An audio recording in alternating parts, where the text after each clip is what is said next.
From Lagos, the nation's commercial capital, this is the News at 10. Live from Channels Television. Reporting tonight, Millicent Walker.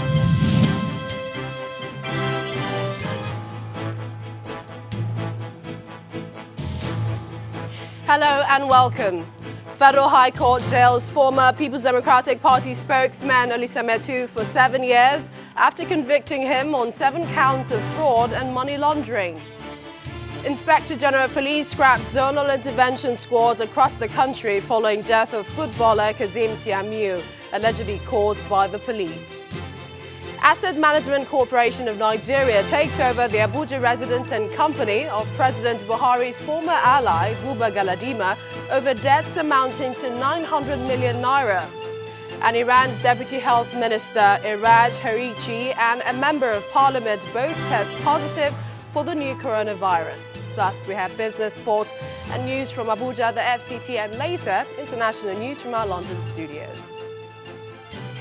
On business news tonight, African Development Bank President Akinwumi Adesina gets AU nod for second term. And on sports news tonight, former WBC champion Deontay Wilder to activate rematch clause against Tyson Fury following his 7th round stoppage last weekend. From Abuja, bill seeking constitutional amendment to extend immunity to presiding officers of legislative institutions passes second reading in the House of Representatives.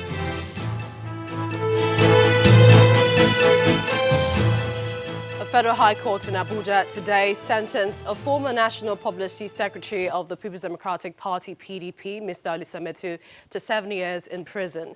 Mr. Metu, who was convicted on all 7 counts of criminal diversion of funds brought against him by the federal government, was also ordered to forfeit the sum of 375 million naira and another 25 million naira to the federal government. Delivering judgment, Justice Okun Abang also ordered that Mr. Metu's company, Dexter Investment, used as conduit pipe in the fraud, be wound up.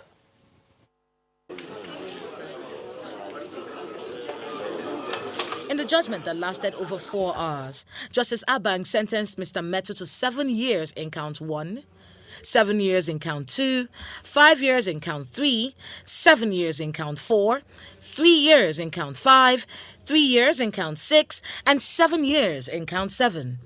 The court found the former PDP spokesman guilty of unlawfully taking possession of 400 million naira from the account of the Office of the National Security Advisor, domiciled in the Central Bank of Nigeria, without a contractual agreement.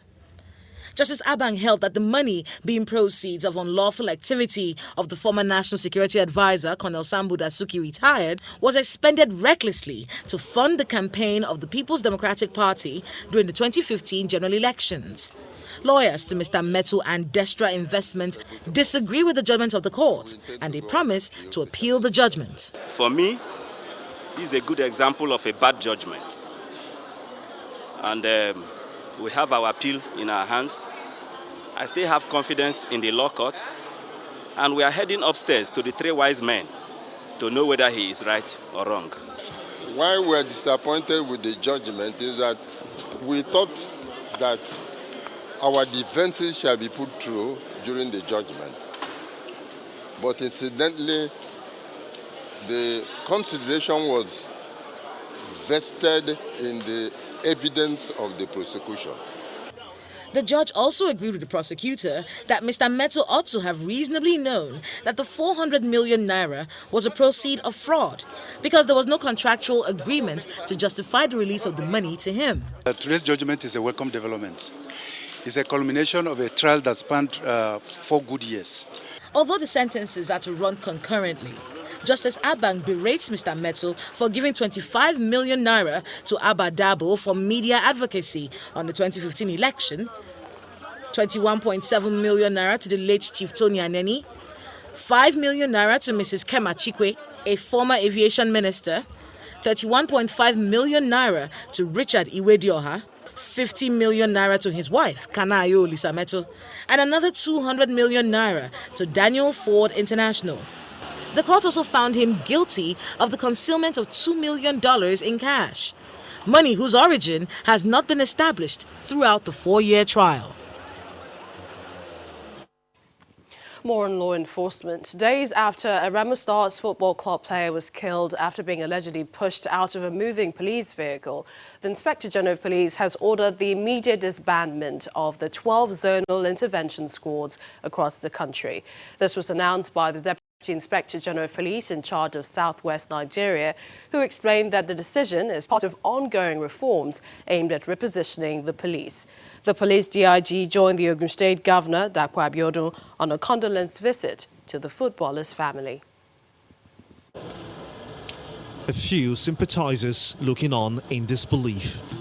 The death of Kazim Tiamiu brings some of them to tears, others wailing. A grief-stricken mother cries for a son that is no more. Hallelujah. A condolence visit by the state governor in company of the Deputy Inspector General of Police in charge of the Southwest is also to assure the family that the law must take its course in the matter.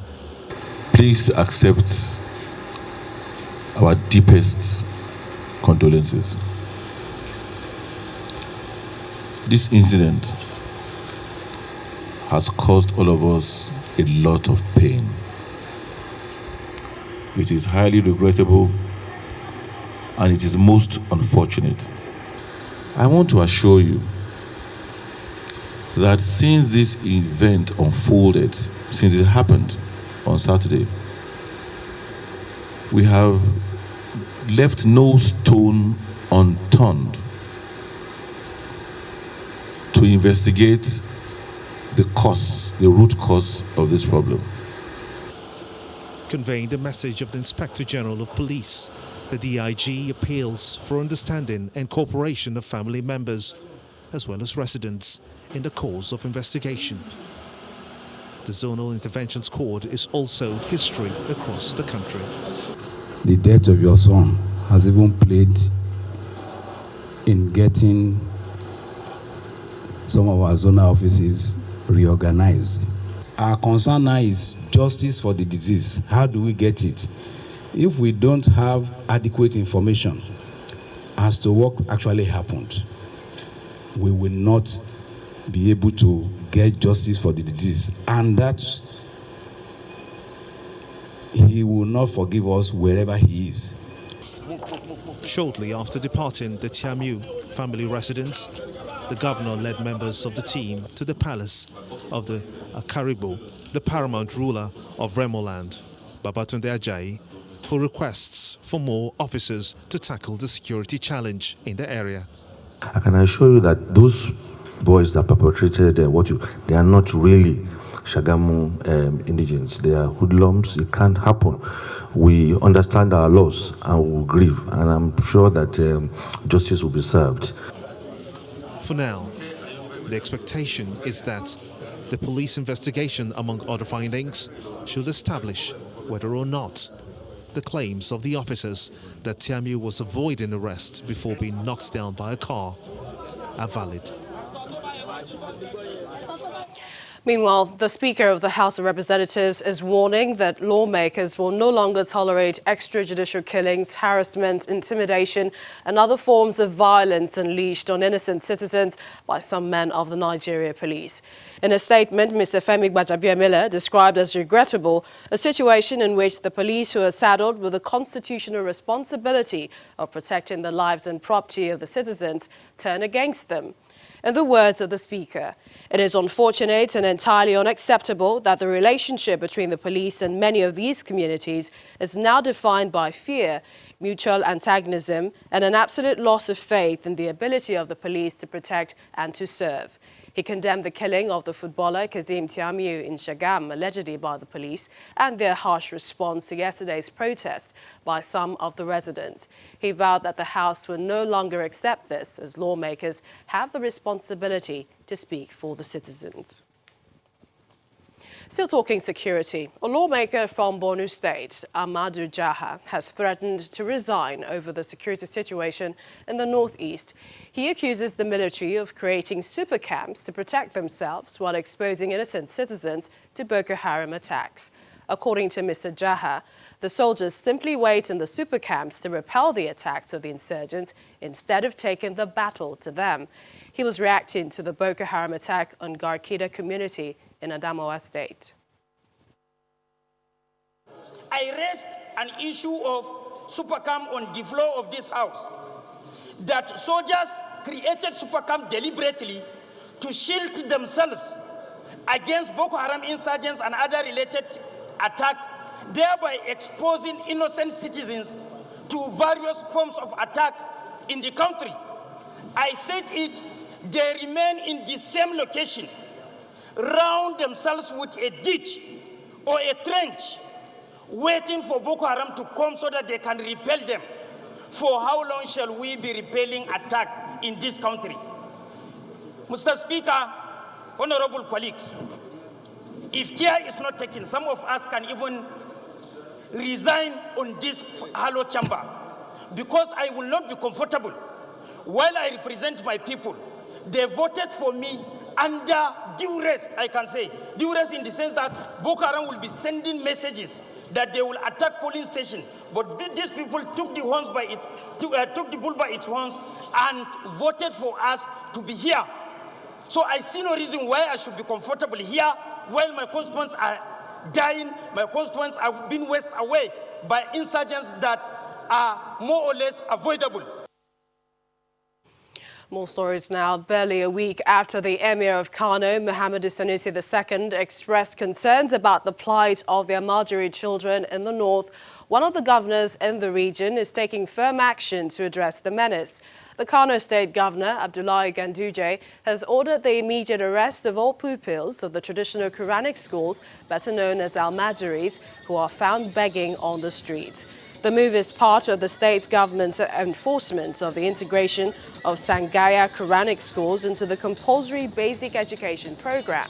Governor Ganduje gave the order during the launch of the Basic Education Service delivery with the offer of appointment to 8,000 teachers. From now on, I have directed that all those Almajiri going about begging should be arrested.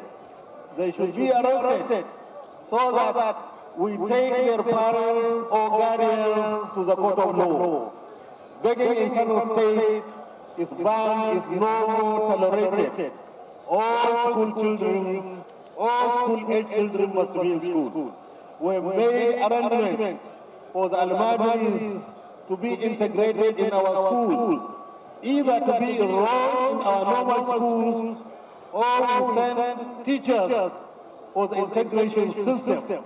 Therefore, the issue of Almajiri going about begging cannot be tolerated. And the Asset Management Corporation of Nigeria, AMCON, has taken over the Abuja residence and other assets, including a company, Bedco Nigeria Limited, belonging to Mr. Buba Galadima, a former political ally of President Muhammadu Buhari. A statement signed by the head of corporate communications of AMCON, Jude Nwauzo, indicates that Bedco Nigeria Limited and Mr. Galadima owed AMCON about 900 million naira. According to AMCON, the enforcement of the court order on the property of Bedco Nigeria Limited and Mr. Galadima is one of many it would be undertaken this year since receiving additional powers from the president late last year. An interagency committee on the recovery of AMCON debts was constituted by President Buhari last year following the signing into law of the 2019 amended AMCON Act. In the meantime, Mr. Buba Galadima has denied knowledge of the allegations of indebtedness against him and his company. He was reacting to the takeover of his assets by the Asset Management Corporation of Nigeria, AMCON, insisting in a statement that neither he nor his company are indebted to AMCON. According to him, a collateral was agreed to take effect after a letter of credit was opened for him to secure a bank loan for the importation of fertilizer in 2003, but the the goods never came because the head office of the bank in America refused to honor the invitation due to the bank in question being under investigation by the FBI. He says when AMCON took him to a high court over the money in question, he protested because he was not satisfied with the verdict and had to appeal, eventually getting a favorable judgment. Mr. Gbajabiamila describes this development as an act of injustice and an attempt to humiliate, disgrace and break him down because of his political views. In part two, after the break, bill seeking constitutional amendment to extend immunity to presiding officers of legislative institutions passes second reading in the House of Representatives. We have that and more still ahead.